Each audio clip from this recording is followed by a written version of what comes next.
마약 성분이 포함된 프로포폴은 중독성이 매우 강한데요.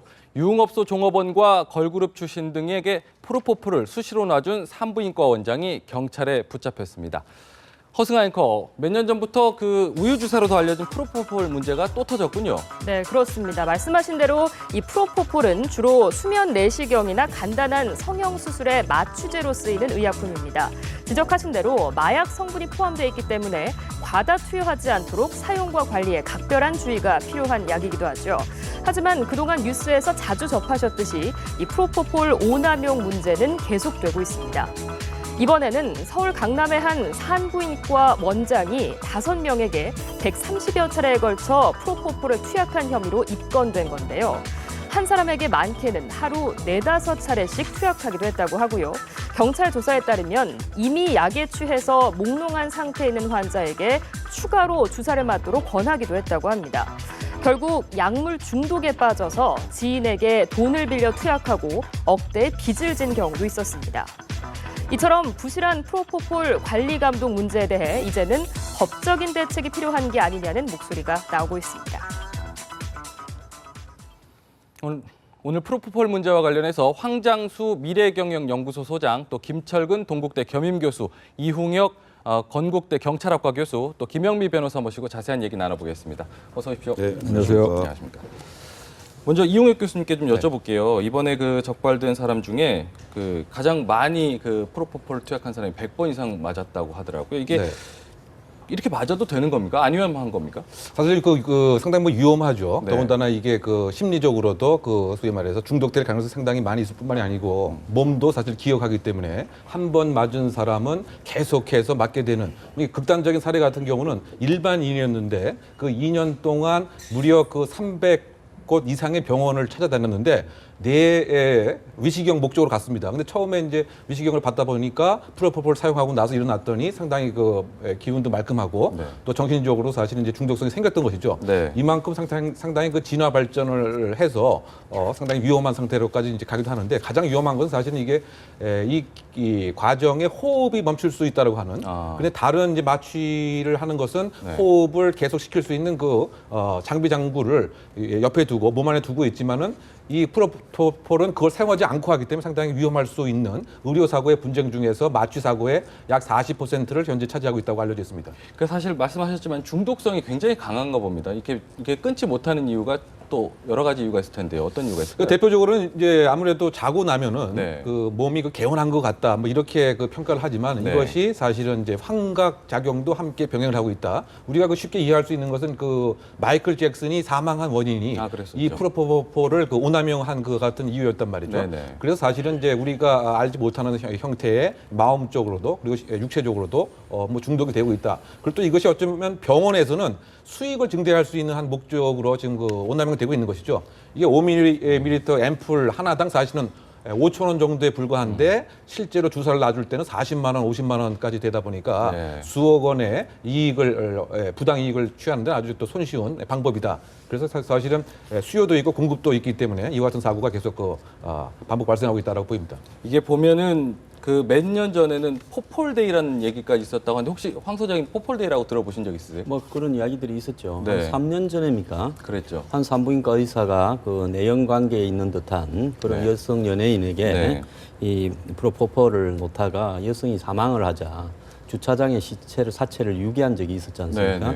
그때도 이게 큰 사회 문제가 됐는데요. 이제 왜 이게 번지는가 하면 이 연예인이라든지 또 업소에 다니는 여성이라든지 이런 사람들은 수면을 제대로 취하지 못해서 항상 수면 부족 상태나 신경 불안 상태에 있는 사람들이 많은데요. 이걸 맞으면서 이제 푹 자게 되는 이런 효과를 기대하면서 한번 이게 맞게 되면 중독성이 생깁니다. 저도 내시경을 하면서 이걸 몇 번 맞아봤는데요. 처음에는 굉장히 불쾌하더라고요. 그런데 한 2~3번을 맞고 나니까 굉장히 상쾌한 느낌이 들면서 푹 잤다라는 이런 생각이 들거든요. 그래서 이게 이제 반드시 향정신성 의약품, 즉 마약이기 때문에 이 중독성이 있게 마련이고 또 이걸 갖다 맞다가 보면 이것만 맞는 게 아니라 다른 마약성 또 의약품을 같이 맞는 경우도 있었습니다. 지난번에 3년 전에 죽은 그 친구도 그랬고 마이클 잭슨도 굉장히 반복적으로 이 주치의가 또 마이클 잭슨에게 투약하다가 이렇게 된 거죠. 그렇기 때문에 이 부분에 있어서 이 프로포폴이라든지 향정신성 의약품, 마약성으로 이렇게 분류된 의약품은 그 정확하게 관리를 해야 되는데요. 몇 년 전에도 그렇게 네. 사회적으로 무리를 빚고 나서도 아직도 이런 부분에 대한 관리, 즉 대장을 보고 이 사람이 정확하게 내시경을 하면서 맞았는지 안 맞았는지 그렇죠. 이런 부분을 관리하는 시스템이 있어야 되는데 우리나라의 병원이 상당히 뭐 사회적으로 갑이지 않습니까? 네네. 그러니까 의사들에게 이번에 뭐 그 양천에서 다나병원 같은 사태에서도 보면 관리가 잘 안 뭐 의사들에 대해 병원들에 대한 관리가 이 병원이나 의사분들의 사회적 지위가 높다 보니까 네네. 잘 안 되고 있는 게 문제라고 봅니다. 황 소장님께서 말씀하셨지만 병원들 요즘 굉장히 문제가 많이 되고 있는데 이 프로포폴, 포폴데이 같은 경우도 보면은 의사들이 이렇게 무분별하게 주사를 한단 말이죠. 어떤 문제점이 좀 있는 것 같아요, 김철근 소장님? 방금 말씀하셨듯이 이제 프로포폴의 이제 문제점들 네. 좀 얘기를 했고요. 또 네. 이런 사고들이 자꾸 많이 나오는데요. 네. 사실은 그 의사분들 그 면허 있지 않습니까? 네, 네. 면허를 갱신하고 이런 게 네. 너무 간단해요. 그러니까 24시간 그 교육 정도 받고 나면 네, 그냥 갱신이 되는 건데 네. 그 신체적으로 정신적으로 혹시 문제가 있는지 없었는지 그리고 그동안 의료 사고는 있었는지 없었는지 네, 네. 뭐 이런 부분들이 좀 종합적으로 점검이 돼서 마치 뭐 운전면허 갱신하듯이 그 갱신해 주는 그렇죠. 이런 상황이 돼서는 안 되는 거죠. 그래서 철저하게 좀 관리가 돼서 만약에 이런 상황, 이런 사고나 이런 거에 문제 연루가 돼 있었다 이런 게 밝혀지면 면허 취소해야죠. 네네. 그러니까 이런 조치들이 좀 강하게 된다면은 실제로 의사분들이 프로포폴이나 이런 걸 사용을 안 하게 된다면 일반인들이 본인이 놓고 이렇게 할 수는 없는 거 아니겠어요? 네네네. 근데 그런 강력한 제재 조치가 좀 있어야 된다. 그래서 다나 의원 같은 경우도 있었고 지금 이 산부인과 원장 같은 경우도 있고 네네. 지금 또 해마다 이런 게 나오고 있는 거 아니겠습니까? 그래서 그런 의사나 병원들의 어떤 관리 시스템, 관리 체계를 지금 우리나라도 좀 도입을 해야 될 때가 아닌가 싶습니다. 그 문제가 프로포폴을 맞으면 어느 정도 처벌을 받나요, 김영구 변호사님? 현재 그 프로포폴은 향정신 마약류 관리에 관한 법률에 의해서 향정신성 의약품으로 분류가 되어 있습니다. 네. 향정신성 의약품을 그 허위로 처방전을 발행하거나 아니면은 그 목적에 진료 목적 외로 사용했을 경우에는 현재 마약류 관리에 관한 법률에 의해서 그 5년 이하의 징역, 그다음에 5천만 원 이하의 벌금에 처할 수 있게 됩니다. 근데 사실 과거에도 보면은 말씀하셨지만 연예인들 같은 경우 네. 처벌받는 경우들을 보면은 뭐 집행유예로 거의 네. 끝나는 경우들이 많잖아요. 네, 네. 너무 약한 거 아닌가요, 처벌이? 이제 보통 그 양형이라고 하는데요. 네네. 초범이거나 반성하고 있으면 이거는 이제 법에 규정된 법정형이기 때문에 네. 법정형 내에서 이제 그런 양형 자료를 고려해서 그 선고를 하고 있기 때문에 네. 그 법원에서는 그렇게 관대한 처벌을 하고 있는 것 같습니다. 의사들 같은 경우도 처벌을 받나요? 어떻게 봅니까? 그렇죠. 그러니까 그 예를 들면 네. 이제 사실은 마약류를 이제 지정을 마약류 사용할 수 있는 사람이 지정이 돼야 되는데 네. 그런데 예를 들면 이제 지정의 범위를 벗어나서 네, 뭐 네. 간호사 등이 이것을 뭐 훔치거나 관리를 잘못했거나 또 그 알고 있음에도 제대로 사실은 이제 관리가 안 된 경우 네. 특히 예를 들면 지금 그 포폴데이 등이라든가 이런 거 네, 시술하는 사람은 시술하는 병원들은 마치 그 마약 파티 지정 병원으로 되어 있는 이 입소문이 있습니다. 뭐 강남에 유명한 병원 특정하면 다 아는 사람들 그렇죠. 안다면서요, 또. 그런데 그 실제로는 이 마약류를 직접 투여를 하면서 네네. 본인은 시술을 했다 이렇게 변명을 하고 있는 이것도 네네. 사실은 이제 법에 위반되는 사항이고요. 네네. 그리고 지방 분해의 목적이다, 네. 즉 미용의 목적이다라고 하는 네. 허위 목적으로 사실은 실제로는 마약을 판매하는 것과 비슷한 것으로도 볼 수도 뭐 있겠죠. 그리고 이거 입소문을 통해서 나갈 수 있는 것이 네네. 연락이 안 오면 간접적으로 연락을 해서 요즘에 좀 얼굴이 보이지 않는다. 네네네. 이렇게 하는 것은 또 마약에 관한 하나의 뭐 알선 비슷한 모습으로서도 우리가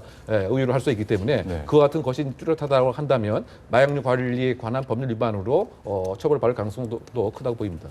이제 포폴데이 같은 경우 보면은 1박 2일 동안 맞는 거잖아요. 네. 1박 2일 동안 계속 주기적으로 맞는 건가요? 그렇죠. 그러니까 결국은 이제 이 몽롱한 상태를 계속 유지하기 위해서 네네. 이것을 의사가 사실 간접적으로 이제 권유를 하는 것이죠. 네. 그러면 그것을 이제 뭐 일정한 그 양 자체를 이제 넘어서서 네. 그러다 보니까 뭐 100ml, 200ml까지 계속 이제 진화되고 있다. 그래서 네. 이 날을 이른바 마약 파티를 네. 이제 하는 날이다 이렇게 알려져 있는 것인데 네. 이것이 그 유흥업소에 있는 그 일정한 커뮤니티 사회에서는 네. 입소문으로 네, 네. 사실은 이렇게 알려져 있기 때문에 네. 심지어 이것을 막기 위해서 뭐 100만 원, 몇백만 원을 빚을 냈다가 네. 이제는 뭐 몇천만 원까지 빚을 내고 네. 최근에 적발된 사항의 그 채무 관계를 봤더니 이것을 막기 위해서 뭐 수억 원 이상의 빚을 지고 있다라고 하는 거 보면 그 중독성이 강할 뿐만이 아니고 이것이 가능하도록 의사가 사실은 먼저 사전에 그 위험하다고 설명 의무를 하고 네. 이랬어야 되는데 그렇지 네. 않고 수가를 높이고 소위 말해서 이익을 많이 내기 위한 그야말로 그